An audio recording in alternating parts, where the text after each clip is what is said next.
Hey, what's going on? What's happening? This is your guy Boulanger. This is the GM. We are in here early on a Tuesday, 8:30, talking ball, right? That's all we do on the GM is talk ball. You know what, guys? I forgot to open up the chat, but that is okay. We'll get to that in a minute. So hold any commentary, any comments, any chat. I will let you know after the intro that we have opened up the chat. But whether you catch this in the live or you catch this up, got those recordings, got those notifications on again. Let me see if I can fix that really quick. Give me one sec. I always forget to turn them off, so forgive me.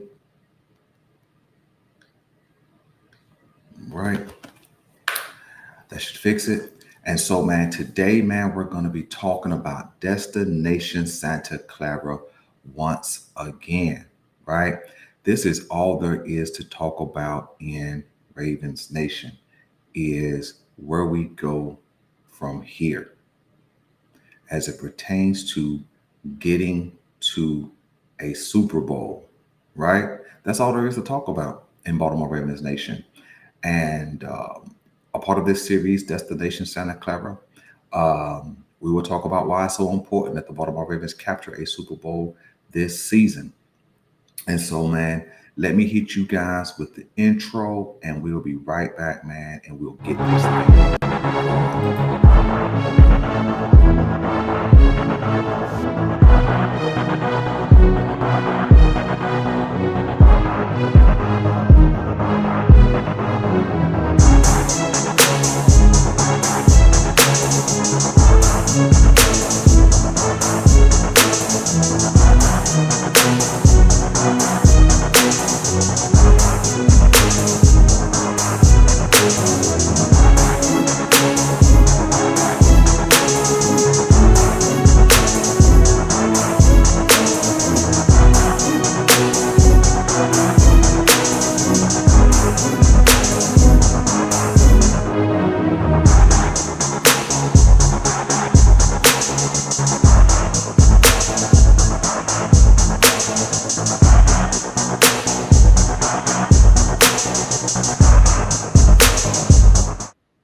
all right.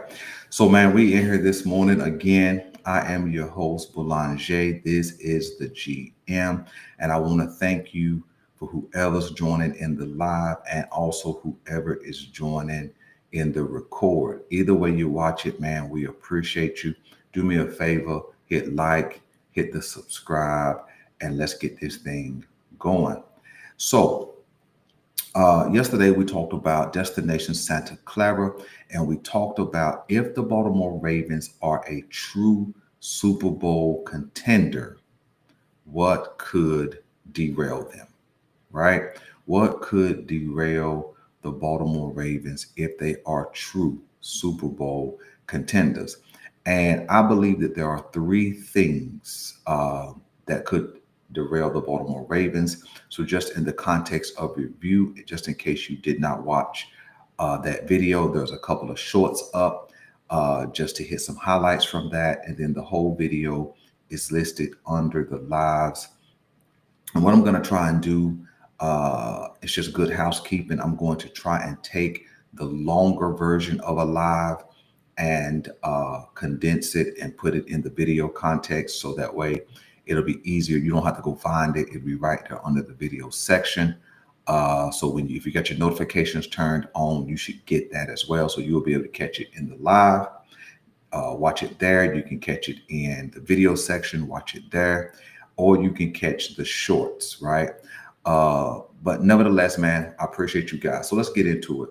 So the derailment, and I have not turned that chat on yet. So please save your comments. Matter of fact, jump into the comment section if you would like and make your comments there, because I absolutely know I will get them there. Nevertheless, I thought there were three things that could derail the Baltimore Ravens. And per yesterday's live, what I identified was one, coaching.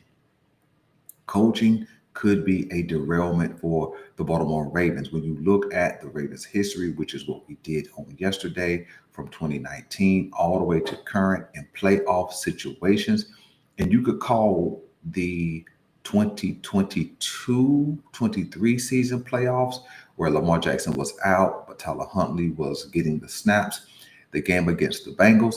You could even call that a bad coaching decision where you choose to run Tyler Huntley on the goal line. He fumbles, the ball is returned for a touchdown by the Bengals, Sam Hubbard. You could even call that a coaching mistake in the playoffs. We've seen plenty, we've rehashed plenty of coaching decisions or lack thereof good coaching decisions.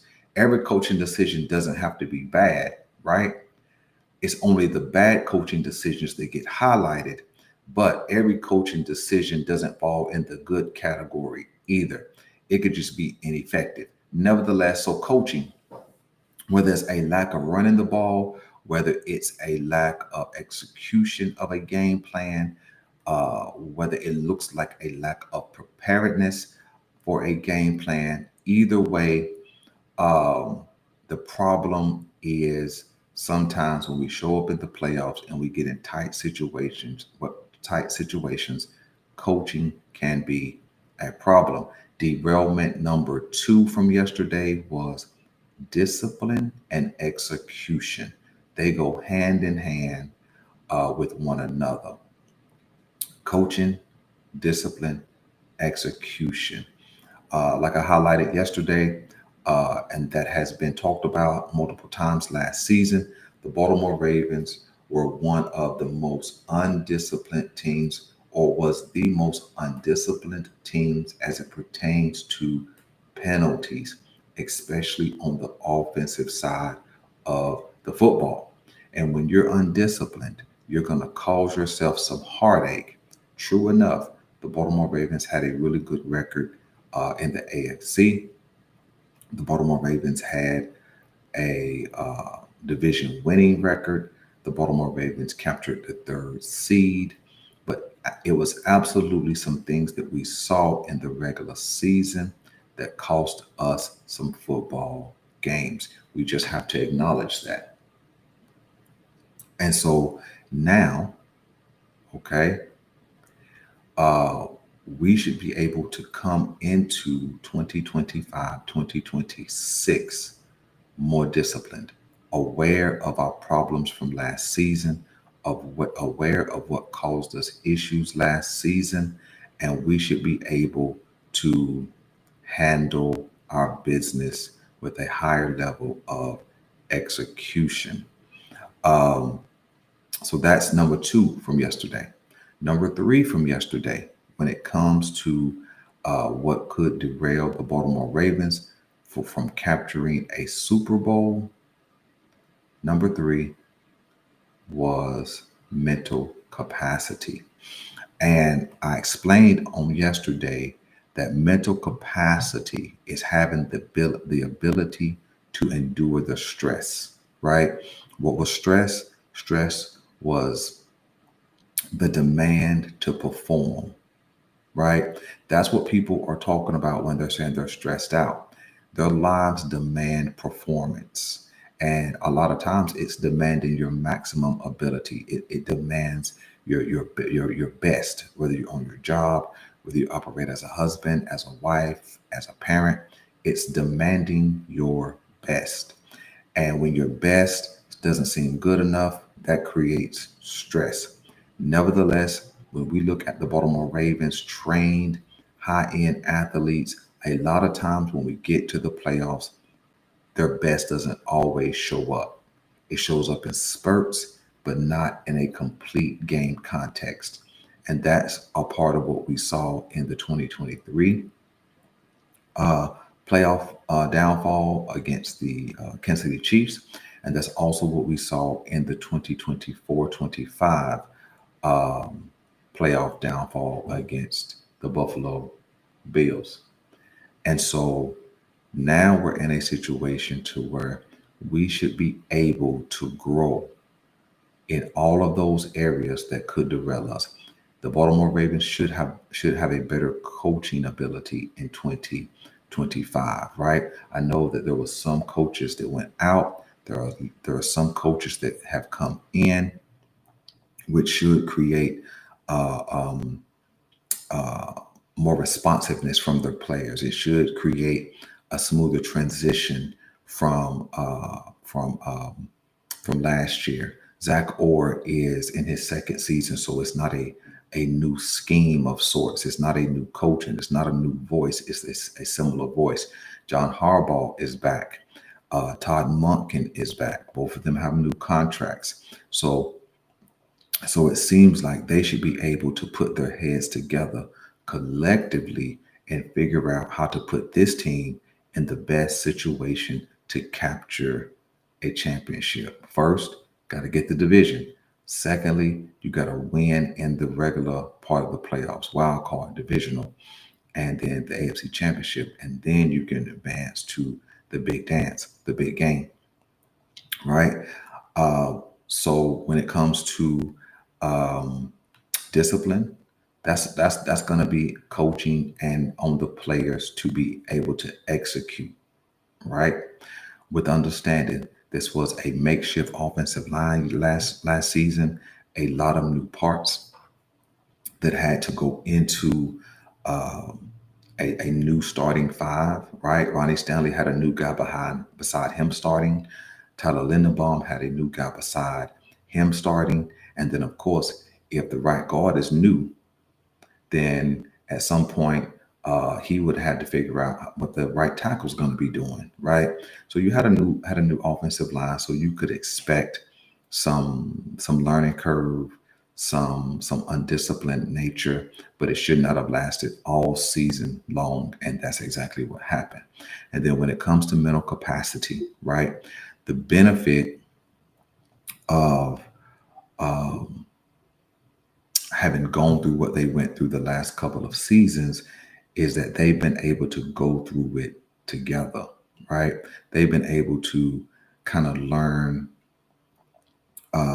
from each other, learn how to overcome adversity, learn how the other teammate is going to react to that adversity, learn what the leadership is going to look like when adverse situations happen, right? If the coach panics, the team is going to panic. That's just if the quarterback panics, the offense is going to panic, right? If the defensive captains panic, the rest of the defense is going to panic, and that's a lot of times what we're seeing, right? And so I think they have a real opportunity this offseason to get things right. And so that brings us to our conversation for today. All right. Give me 1 second. I want to check my sound and then I'll be right back with you guys. Give me 1 sec. Let's see here. Let me jump over here and I just want to make sure it's coming through the right way.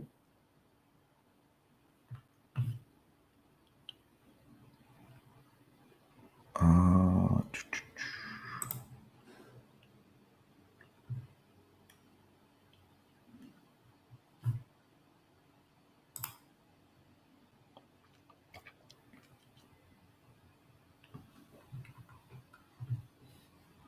and I'm gonna go ahead and open up that chat. Give me literally 1 clock minute to get this opened all the way up so that we can be in sync. All right. Give me 1 clock minute. I am down to 45 seconds with you guys. I know this is unorthodox for the most part, but I know I've seen people maneuver on the fly in the midst of a live.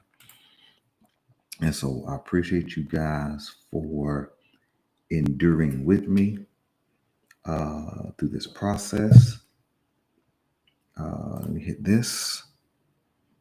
Come on. All right, we got 30 seconds left before we get into our conversation. Come on, come on, come on. I think I messed it up.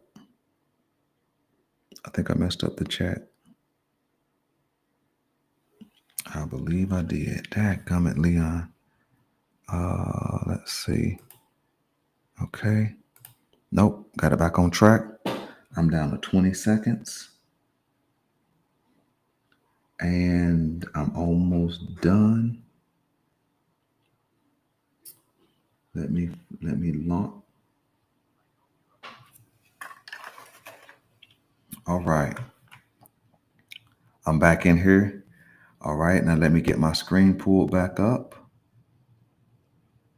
All right. Let's do this. And let's do this. Oh, come on. Where did my stream go? There we go. Now let's get into this thing. All right, here we go. Now we're ready to roll. All right, so here's the deal, right? So we talked about derailment. I went back through the three things from yesterday. Now we got to get into the second part of Destination Santa Clara. Man, I don't know how long we'll be in this series. Got a lot of good conversation to come out of this thing, but in truth, I don't see us. Excuse me. Again, I don't see us having a different conversation, right? Everything we talk about from content creation has to be about getting to the Super Bowl. Every signing, every release, every cut, every contract extension, all of those things, the creation of cap space, all should have the same end goal, and that should be Super Bowl. Okay. All right. So, do the Baltimore Ravens have any advantages, right? So imagine with me, okay? We understand that the Baltimore Ravens play where? On the East Coast, right? That's obvious. And to get from Baltimore to Santa Clara on average is gonna take about 3,000 miles, give or take. So whether that's rounding up or rounding down, it's still going to be about 3,000 miles. So imagine with me, right? Most of the teams in the AFC play where? In or on the East Coast or in a East Coast kind of time zone, right? So we're going to have the same journey to get from where we are to there. And so the question is not how we can get there the fastest, but how we can get there the easiest. You see, it does not gonna matter what kind of car you have. If you guys drive a Honda or a Mercedes, a Cadillac or a Range Rover, a pickup or an electric car, it's not gonna matter. The trip is still the same. It's still the same journey that you're gonna take to get to Santa Clara, California, Levi Stadium, which is the site of Super Bowl 60, February the 8th, 20 and 26. It's the same journey. And everybody we're racing against, right, is going to have a 17-game journey. And then they're going to have either a 3-game playoff series or a 2-game playoff series, meaning if you don't get the number one seed, you got wild card divisional AFC championship. And if you get the number one seed, you get the divisional and you get the championship. And to me, the easiest route is if you could get the number one overall seed, you get that first bye. Therefore, you got one less game to play. You got more time to rest, more time to heal up, and then you can begin to prepare and plan for who you're going to play, right? And you have an advantage of taking a look at both teams. Now, in truth, that's not an advantage for the Baltimore Ravens. Well, Belanger, why would you say that? Having the number one seed is no longer an advantage for the Baltimore Ravens. Let me be clear and restate it. The Baltimore Ravens capturing the number one overall seed is not an advantage in 2025. Yes, They would play less games. Yes, they would avoid any kind of wild card game injury. It's not an advantage. How do we know? Why would I say that? Well, history would tell us that. History would tell us in the 2019-2020 season, we had what? The number one overall seed. What did that get us? At the crib with everybody else watching. In 2023-2024, we had what? The number one seed. What did that get us? At the home, watching football with everybody else. So I don't think that is an advantage for 2025. See, because we haven't always come out after a bye week in regular season format, nor have we always come out after the bye week in playoff format and been our best selves. That is just the truth. We didn't come out in 2020, 2019, the best version of us. That's why we went home. We did not come out in 2023, 2024 playoffs, right? That's why we struggled the first half of the Houston Texans game. The Baltimore Ravens, led by Lamar Jackson and John Harbaugh, we're not a team that we can just jump on the spot and do our thing. We're really a team where we have to gear up and get running and get lathered up before we find our groove. That's why 23 and also the 2024 season, meaning the starts of both seasons, that's why it took a little bit for us to really find our offensive identity and get rolling, right? And then, of course, last year defensively, we never found ourselves until, 11 games in. So we're more of a team that we have to be able to find that consistent groove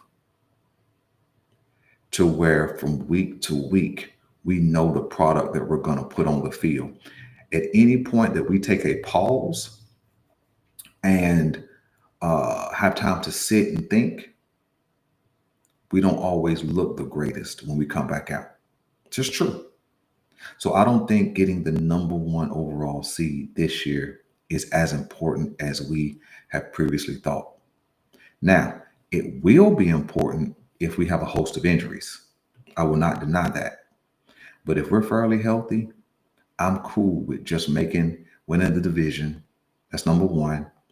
Getting into the playoffs, hosting a home game, and doing our thing. Okay.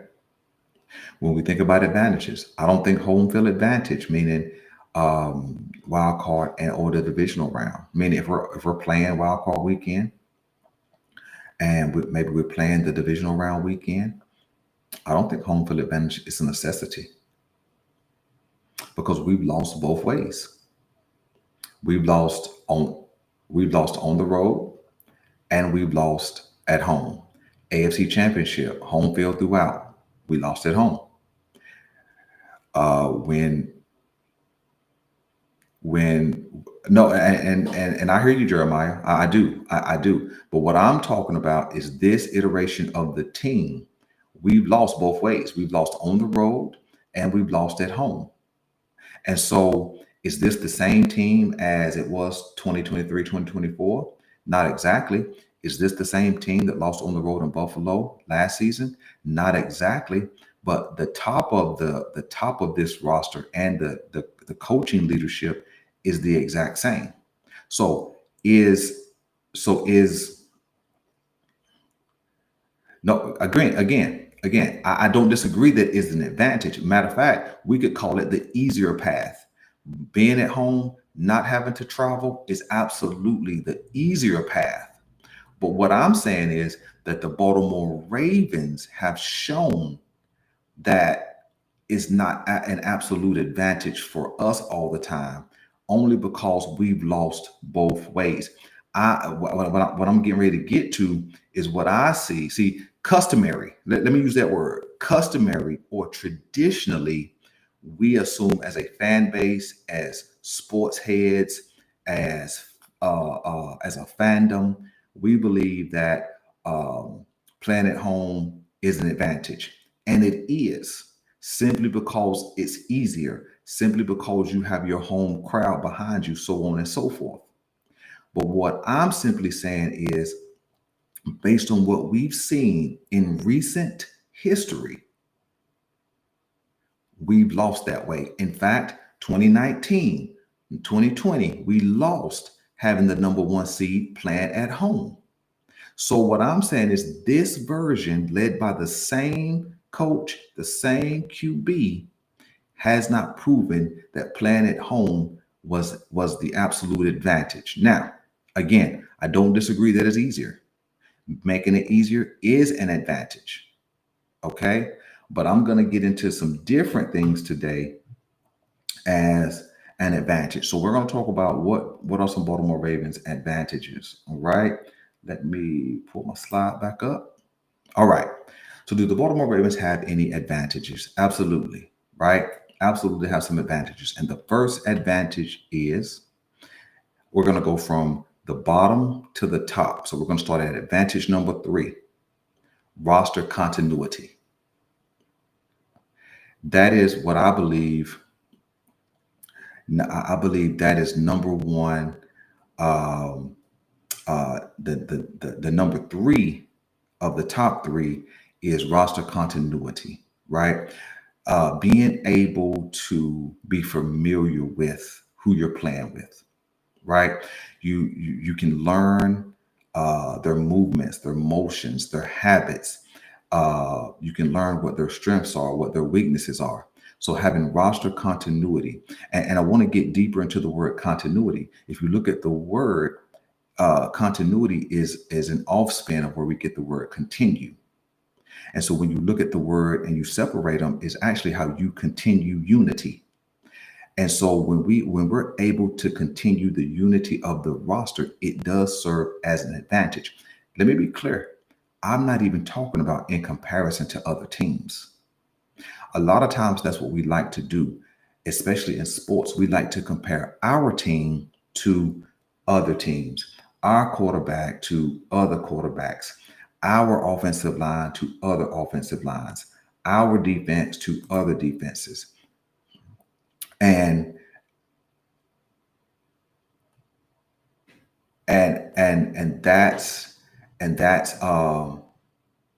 and that's what we like to do in the context of sports, and that is what creates rankings, right?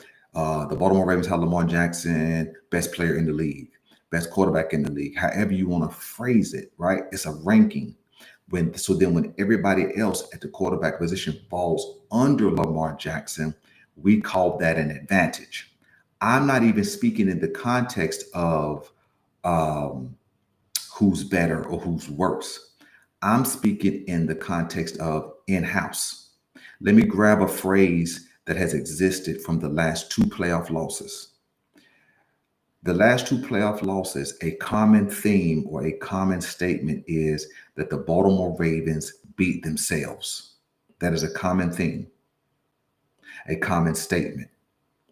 And yes, we did have self-inflicted wounds, but like I said on yesterday, and you've heard me say multiple times before, you don't only beat yourself. Somebody has to be present to take advantage of your self-inflicted wounds. Okay? And so you don't just beat yourself by yourself. And so I'm wiping away everybody else. I'm not talking about Buffalo. I'm not talking about Kansas City. I'm not talking about the 2 teams who have beat us in the playoffs. I'm simply talking about the Baltimore Ravens being able to measure themselves by themselves to begin. Now you're going to have a measuring stick 17 times in the regular season to kind of know where you really stack up. But this conversation today, advantage number 3, is on the basis of the Baltimore Ravens roster, based on the Baltimore Ravens roster. So continuity. And Jeremiah said something earlier that this is the most returning, the highest number of returners as pertains to roster that he's seen in a long time. I absolutely agree. I did the math several weeks ago, probably a month ago, where I talked about of the 22 starters, I think if I counted correctly, 19 of them returned. Matter of fact, if we could just do that really quickly in the context of roster continuity, of the 11 guys who walked on the field game one last year, there's only one missing. That's Patrick McCarry. Excuse me. Yeah, there's only no. Everybody's there. I'm sorry, everybody is there. No. Patrick McCarry is missing because Patrick McCarry started at right tackle last year before he had to move to left guard and Roger Rosengard took over. So, so of the 11, so of the 11 starters that we started the season with last year, all 11 are walking onto the field this year. Voorhees was a starter, and Roger Rosengarten was what you call a rotational starter because he did get a lot of minutes early on. And so that's roster continuity, right? The only guy out, Simpson. I totally forgot about Simpson. What happened to Simpson, by the way? I don't even remember what happened to Simpson. But nevertheless, um, 10 of the 11, excuse me, thank you, Jeremiah. 10 of the 11 starters are starting uh, um, week one. And then there's only a question of will somebody beat out Voorhees to make a new starter? I don't think so. I think Voorhees has the position as of right now, but that we're talking about continuity, right? And so the only guy in the top 15 on offense that's out and replaced, which I believe is an upgrade, is Nelson Aguilar. Nelson, excuse me, Nelson Aguilar. Okay, thank you, Jeremiah. I'm glad you got that memory. I totally forgot about him, but what was I saying? Um, oh yeah, so Nelson Aguilar of the top 15 is the only guy who is not returning, and no matter what you think about D Hop, I believe he is an upgrade over Nelson Aguilar in that third wide receiver spot. So just a lot of continuity coming back, and so that should cut down on the undisciplined nature that we played with offensively last season. Last season, of course, got the ESPN notification, got all the notifications jumping off. That was not supposed to happen. So hold on, let me see if I can get this turned off or down. All right, maybe that'll help it. And it's still, okay, you know what? Let me do this right quick. I'm gonna fix this once and for all. Sorry, guys. All right, no more interruptions. So now, so that's a lot of continuity for what we had from what we had last season. All right, when we jump on the defensive side of the ball, right, still a lot of continuity. Uh, Coming back from the end of last season, you got Wiggins, Washington, Hamilton, new starter at the second or either third cornerback position. All right. In the interior. Now, there is a little bit of mix up, a little bit of shake up from the end of the season at that position. We know that's going to be Roquan. We don't know if Trenton Simpson is going to assume the starting position as he did last season. We don't know what that's going to look like. But still, of seven positions, five returning guys from last season. And then in the front, all of your edge rushers are back, and all of your interior are back except for Michael Pierce and Brent Urban. Brent Urban just has not been re-signed, and then Michael Pierce retired. A lot of continuity. So of the top 22 players who were major contributors last season, 18 or 19 are returning. A lot of continuity. And so, and then even when we go into the context of continuity, which will lead to our second advantage. Okay, I got you. Trent. So Jeremiah believes Trenton Simpson will start. I think he does have the advantage. He has the lead in that, but I think that's going to have to be proven on the field for sure. But I do think he has the advantage for sure. So when we go to our second advantage, right? Advantage number two is system certainty. All right. So if we look at 2023, right? We're not going to rehash it. We're not going to revisit it a whole lot. But when we look at 23-24 season, that was a new install. And that was at the same time that we started the GM. And I remember saying at that point in time that it would take this I remember saying that it would take at least 5 or 6 games for the Baltimore Ravens to gel in that new system. Because if you remember, there was not much what's that called? Preseason work for the starters, right? For the 11 guys who would start, there was not going to be much preseason work, and it wasn't. So actually the first 5 or 6 games of that 2023-2024 season was going to be all kind of like a preseason. Once they jailed, figured it out, got it together, you guys know exactly what we did down the stretch of that season. All right. And so coming into year two of the Todd Monken system, you had to figure out how to include a dominant runner like a Derrick Henry. Let's be clear. The Baltimore Ravens already had a dominant run game. In the Lamar Jackson era, we've been top three running the ball, mostly number one, but we've been top three running the ball as an offense in the Lamar Jackson era. And so, but we never had a guy with um,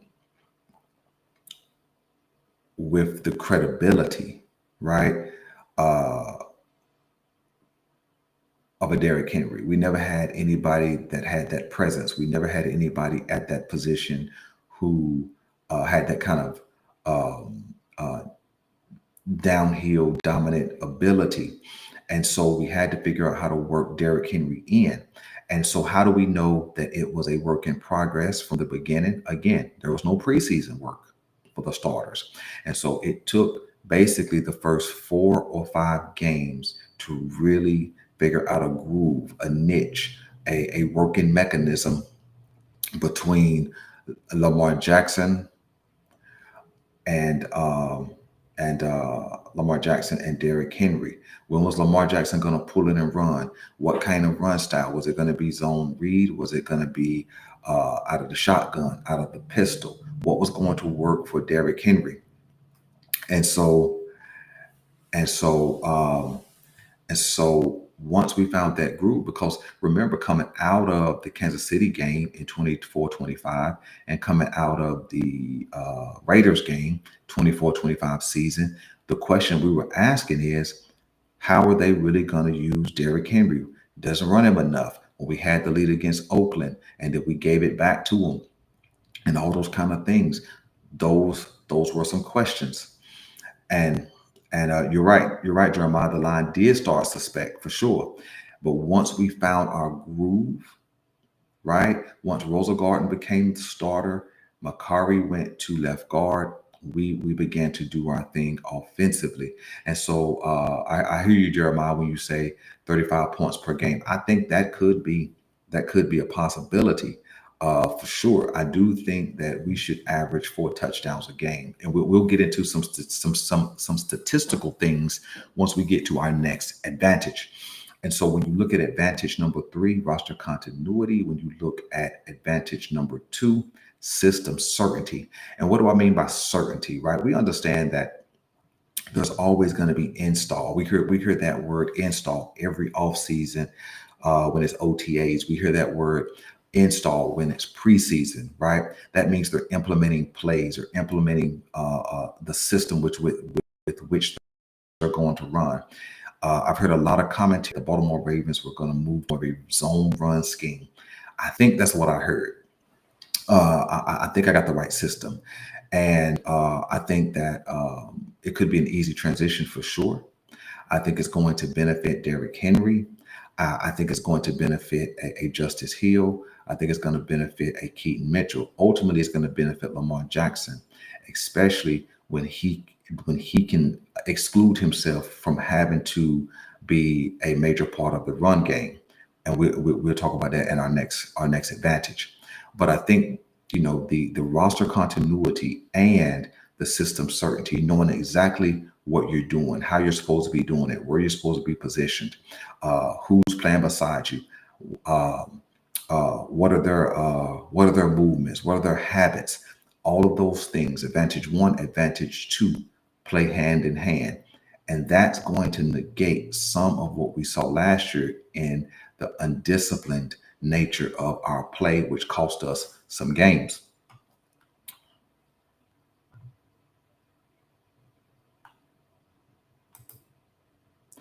And so let's go to our number three, excuse me, number three advantage, but it's the number one advantage. Now, I'm going to get a lot of pushback with this one, but I think that one of the advantages that we can exercise this year is less action, more Lamar. Let me explain what this means. The Baltimore Ravens fan base fell in love with Action Jackson. That's when he do the miraculous play. That's when he runs around in the pocket and throws downfield to Isaiah Likely in the end zone. That's when here comes a rusher. And if you remember the Sam Hubbard play against the Bengals, where I think the ball is either dropped or it's a bad snap. Either way, Lamar Jackson picks the ball up. He evades the rush. Sam Hubbard has him in his grasp. He throws Sam Hubbard away. I wish I had a queued up that video so I could show you exactly what I'm talking about, but I know you guys remember. But he throws Sam Hubbard away. He sets up. He throws a strike to Isaiah Likely for a touchdown. That's what we have fell in love with. Now, uh, but that's not going to win us a Super Bowl. Oh, I know how you feel about that statement.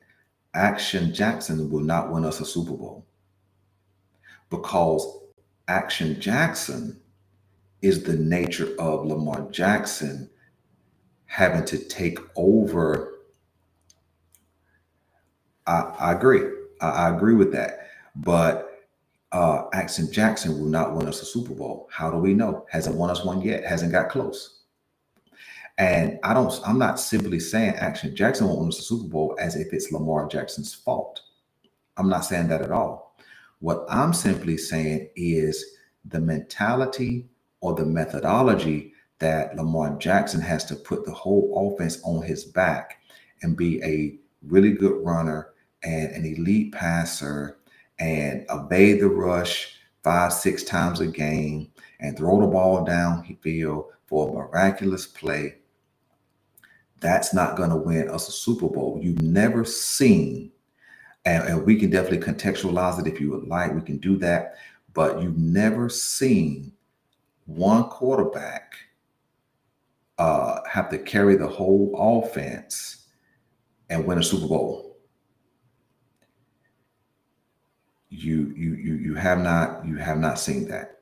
You have not seen that just yet, right? You've seen, like, a lot of people. When I made this comment before, and I made this comment, this statement before, that Les Lamar Jackson may be what the Baltimore Ravens need, or less Action Jackson is what the Baltimore Ravens need. And one of the comments, uh, um, Jeremiah, I'm gonna get to all of your commentary. I'm definitely hearing you for sure. But here's what I mean. Here's what I mean. The miraculous play is great when you need them. But the fact of the matter is the miraculous play should be one-offs. They should be used sparingly. They should be needed in rare moments. It should not be a situation to where Lamar Jackson has to have the miraculous in order to make the offense go. And so what I'm simply saying when I say less action Jackson, more Lamar. I'm saying Lamar Jackson just being in the position to where he can just play quarterback. Again, run the ball, absolutely. That's a skill set, a weapon, a tool that he has at his disposal, and really he's the best at it. And the 900 yards from last season validate that he's best at it. The uh, the most rushing yards by a quarterback in NFL history validate that he's the best at it.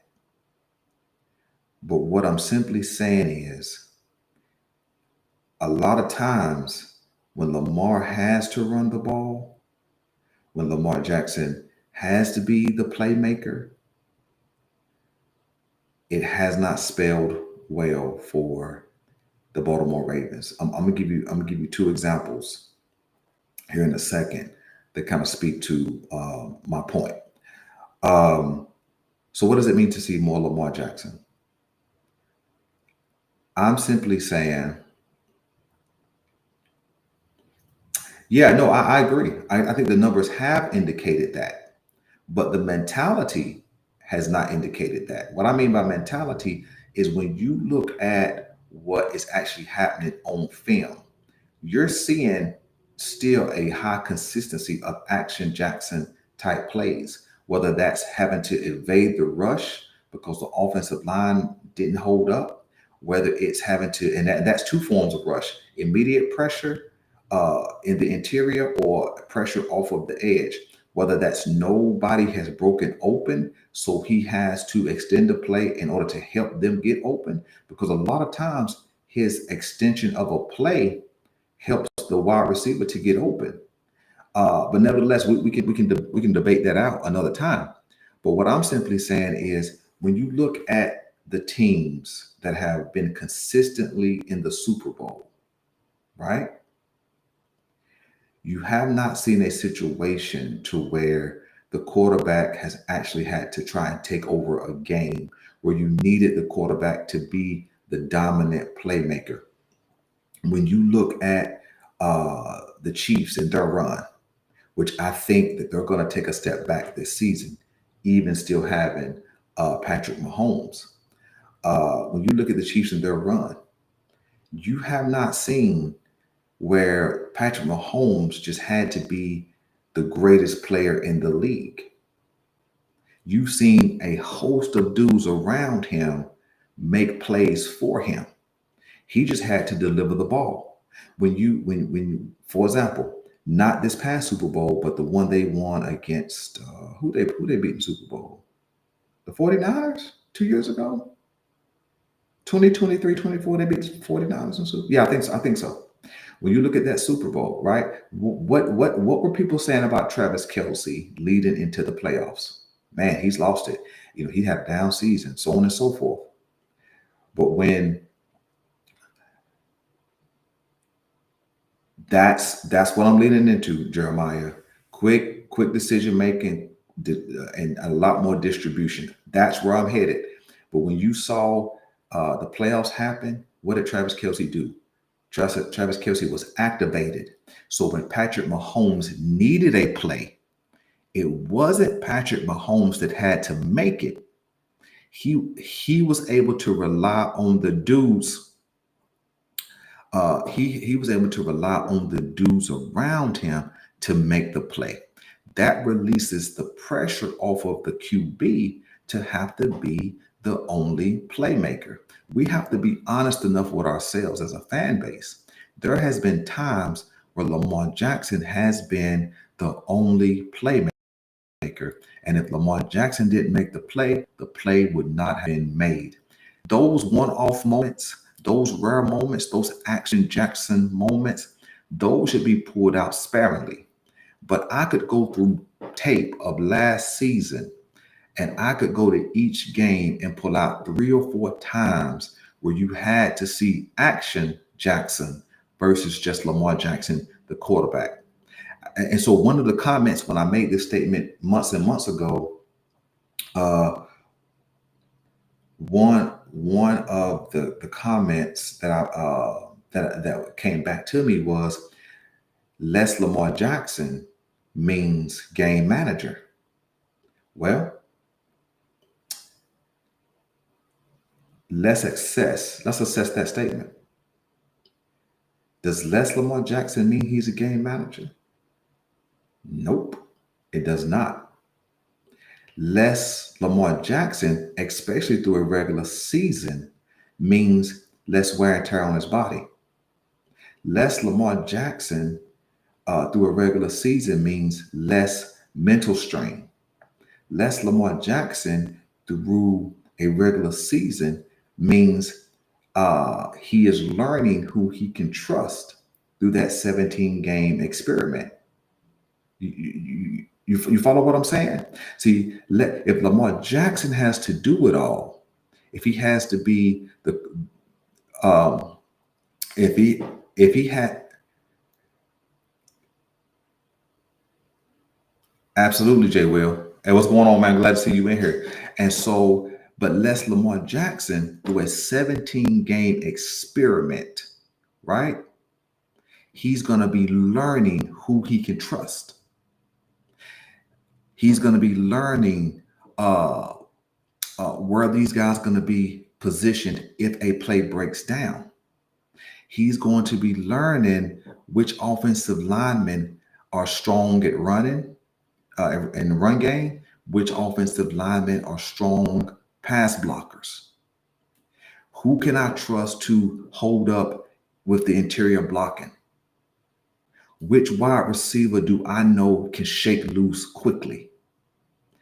See, but what has happened? Absolutely, absolutely, and I think that the beautiful thing that I'm watching now than when Lamar Jackson was hurt in the 22-23 season, I'm watching a gelling of the fan base. Because the Ravens fan base was split on Lamar Jackson. You guys know what I'm saying is true.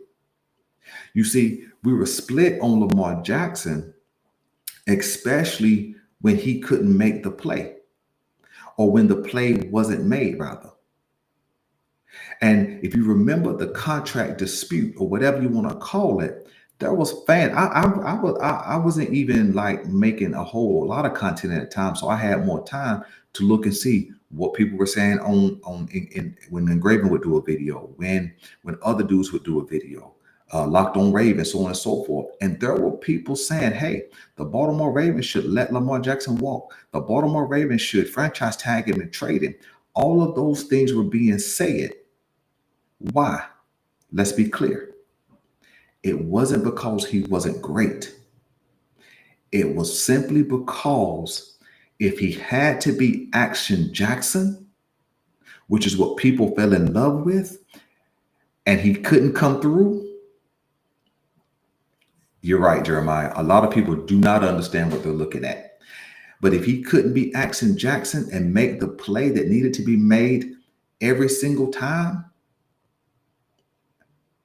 every game, absolutely. And what you're saying, Jay Will, is the bailout is where I'm headed. Is where you guys are where I'm headed. And so when a fan base falls in love with the action part of Jackson, right, and he can't come through with that play, we hate him. I never hated him. Never. I was always on board. But that's what the sentiment was. He ain't no good. He didn't make the play. Right. He was sorry, so on and so forth. And so what I'm simply saying is more Lamar Jackson, less action. Now, what does Lamar Jackson look like? A distributor, a point guard. He's that's not that. See, that don't mean game manage. You know what? Watch this. Watch this. What's that dude name? Jalen Hurts. Jalen Hurts just won the Super Bowl, right? How did he win the Super Bowl? Because all he had to do was be in the pocket and deal. That's all.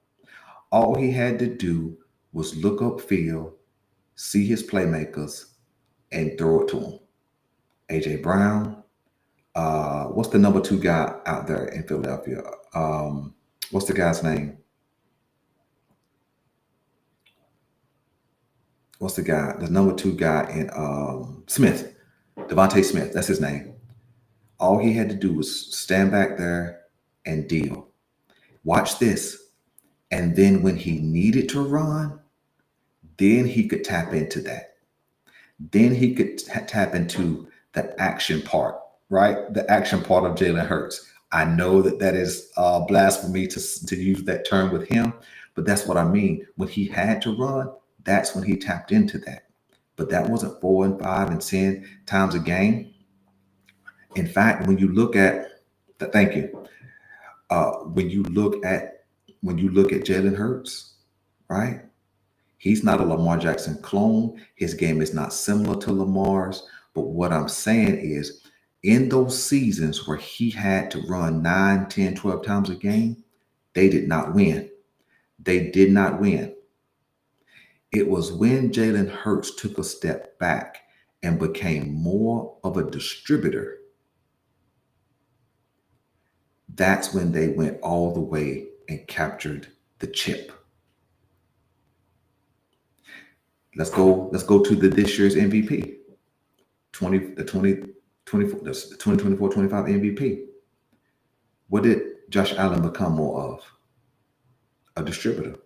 When he did not have to carry the entire burden, when he could turn around and hand it to James Cook and be fine with that, when he could just look up and throw it all over the field to whoever, right? I know his stats went down,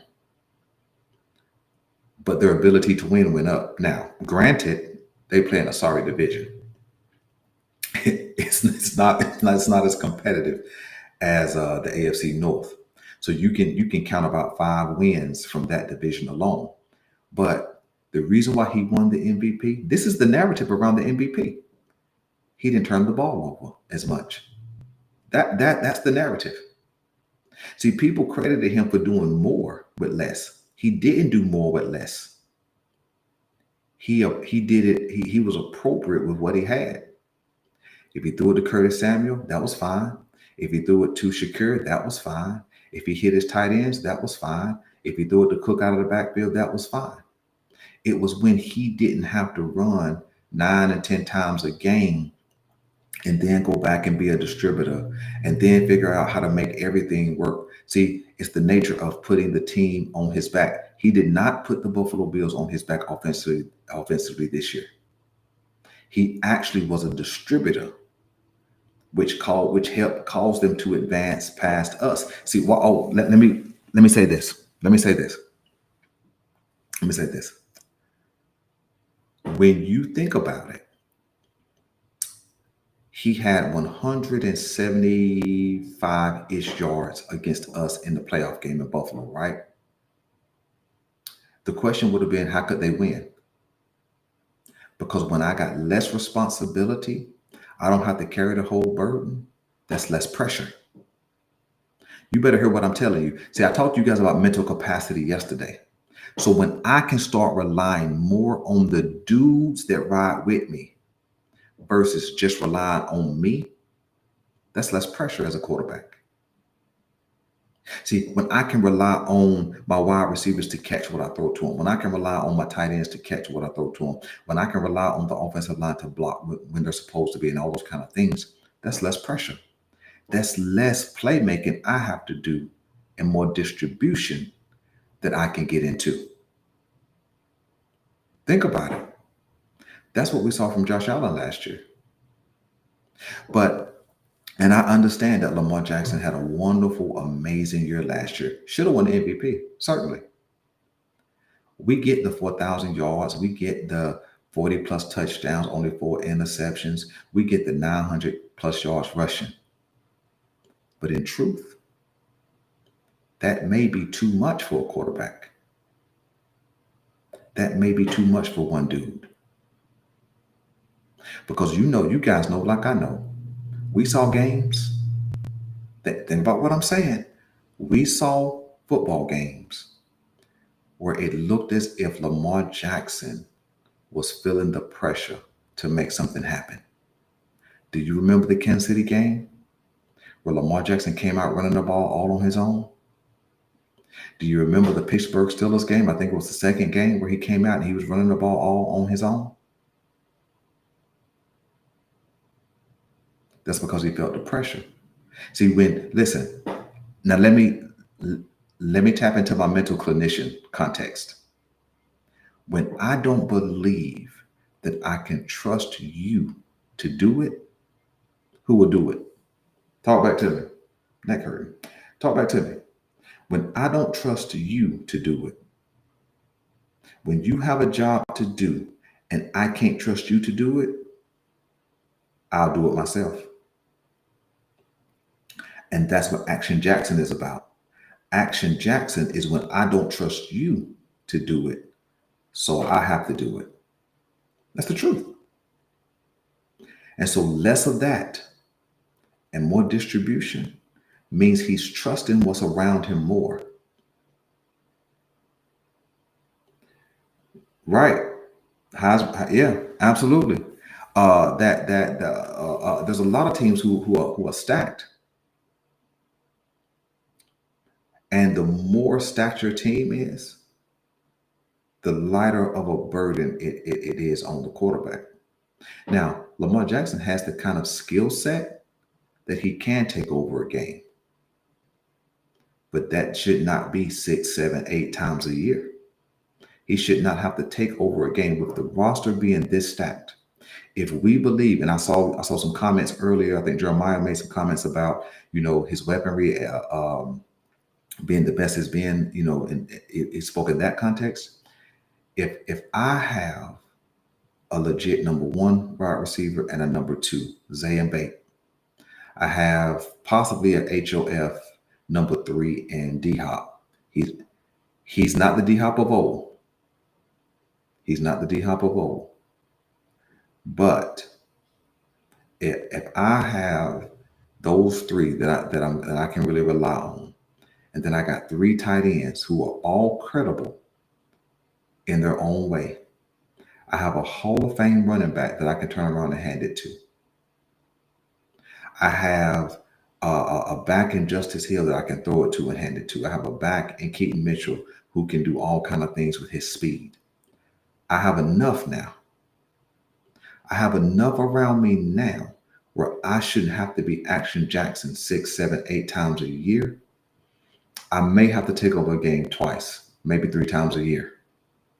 And that should be it. Therefore, when I get to the playoffs, I'm not worn down and I can trust the squad around me. All right, let's close out right here. Let me give you examples. Let me give you some examples of quarterbacks who've made some advancements because it's been less of them and more of their team. Let's go with Josh Allen, who you heard me mention earlier. Josh Allen, his first couple of seasons, Buffalo didn't really know what they were going to do with him. But when they started taking advantage of his ability to run, his production went down. Yes, they were winning, but that's because he had a really good wide receiver in Stephon Diggs. He had a nice offensive line. He had solid coaching, great offensive coordinator, and they were able to make some advancements with the caveat that they have a poor division that they were always dominating, and they are still dominating. Okay, that's just the truth of it. There. Now, with that being said, when they moved on from Stephon Diggs, I agree, the squad was deeper than ours. But when you look at what the Buffalo Bills did over the last 2 seasons, one, they got rid of some of the high-end contracts that they had, which also included this past season, Stephon Diggs. And they went further with less. How could they do that? Because they established a distribution process. Josh Allen is the hub. Everything happens off of him without him having to be the one doing it. That has not been, in truth, that has not been the Baltimore Ravens system. It was Lamar Jackson is the hub. and everything happens from him or because of him. You understand what I'm saying? And so, and so that's one example of less uh, taking over or carrying a team on your back to just more distribution has equal better results. Number two, the Cincinnati Bengals went to the Super Bowl. They went in 2021. Is that correct? If anybody remembers that year, I think they went in 20. Joe Burrow. See, hold on, let me think. Joe Burrow was hurt his first season, which is how they end up getting into the top 10, getting Jamar Chase. Yeah, I think they went to Super Bowl in 2021, 2022 season. I think that's correct. How did they do that?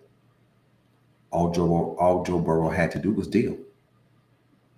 He's a different player totally than Lamar Jackson, but all he had to do was step back and deliver the ball.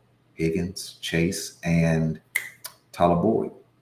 See, a lot of times we discredit Joe Burrow or either knock him down a few pegs because of the weaponry he has around him. But in fact, I'm going to credit the Bengals and Joe Burrow for making sure he was surrounded by or they kept weapons around him. Oh, and they had Joe Mixon. So it makes sense that all you got to do is hand it off to Mixon and throw it around the yard, and that advanced them to the Super Bowl, which I think is what they're trying to do now is kind of relive what they did then, as far as the success they had that season. But less Joe Burrow, more distribution. That makes sense. That makes sense. When you look at it's another quarterback I'm trying to think of.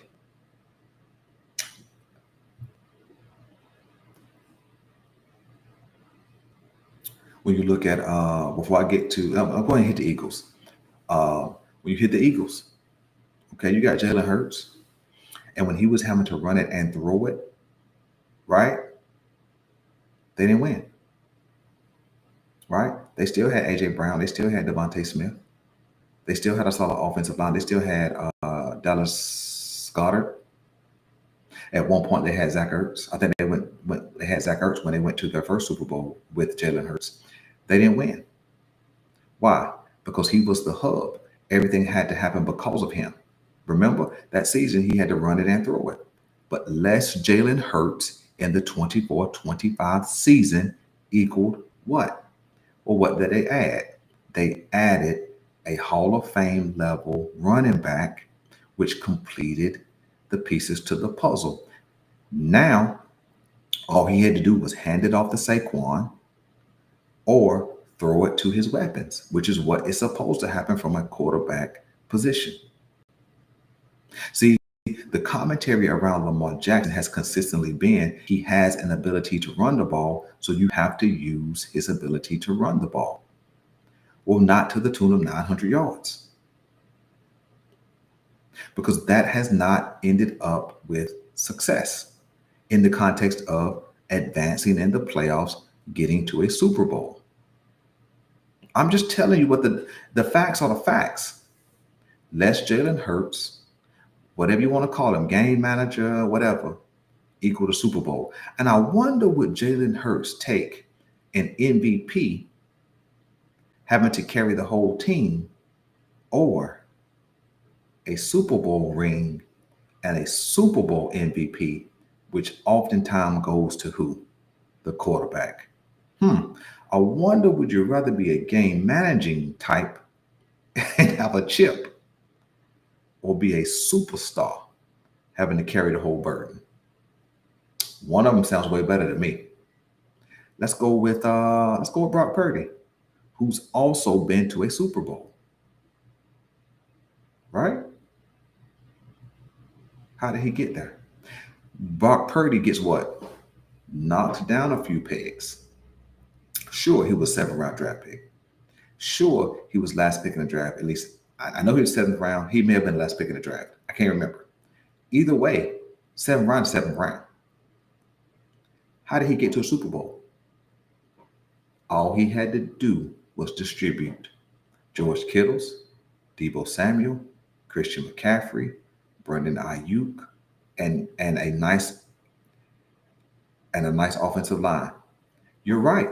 You're right. Lamar Jackson was better than Allen. As a matter of fact, Lamar Jackson is better than Josh Allen. Yes, he should have won the MVP, no question. But what I'm simply saying is, has that action Jackson narrative led us to anywhere close to a Super Bowl? No. So it's not about being better at this point.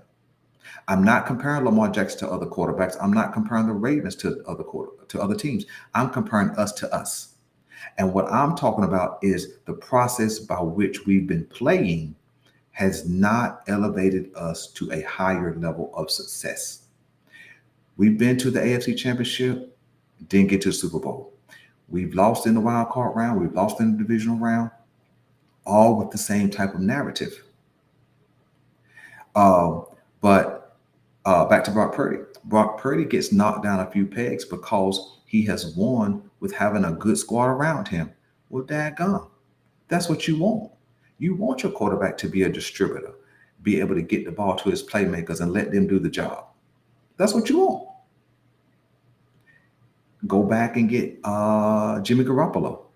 How did Jimmy Garoppolo make it to the Super Bowl? Same process, being a distributor. When the Rams switched out Jared Goff for Matthew Stafford, Matthew Stafford is a better quarterback in the context of a career, for sure. But how did Matthew Stafford win the Super Bowl? Yes, they had a good defense. That's part of leaning on what you have.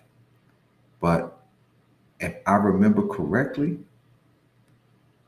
Cooper Kupp was outstanding in that Super Bowl. And then what's that dude name? Odell Beckham was really good in that Super Bowl until he got hurt. Well, did you hear me say Matthew Stafford? Or did you hear me say defense, Cooper Kupp, Odell Beckham? See, if Lamar Jackson could just live in the pocket and distribute, he's gonna get his numbers. He's gonna get his numbers just because he's great.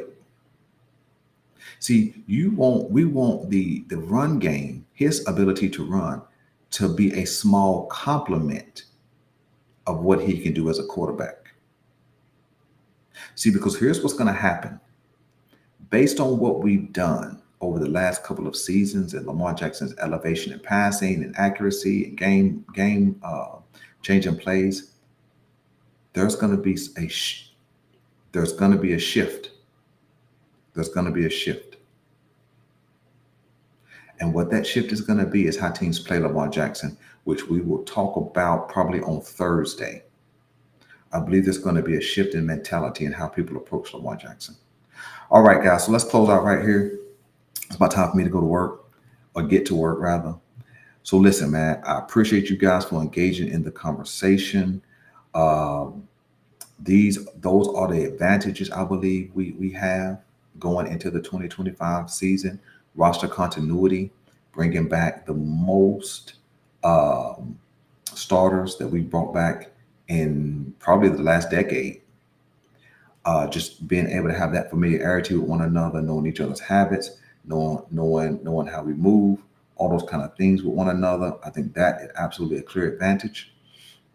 I think the other advantage is having system certainty, right? Just being able to be the third year into this new offense and the second year into a new defense, basically, or at least a new defensive coordinator. Those are advantages. And then the third advantage was less Lamar Jackson, right? Or less Action Jackson, more Lamar Jackson, which means he doesn't have to carry the heavy burden of being that dominant playmaker. And I think that's going to bode well for us when we really get into crunch time, when it's really time to do our thing. And so listen, man, I appreciate you guys. Do me a favor, hit like, subscribe on the way out the door. I'll catch you guys tomorrow morning, 8:30.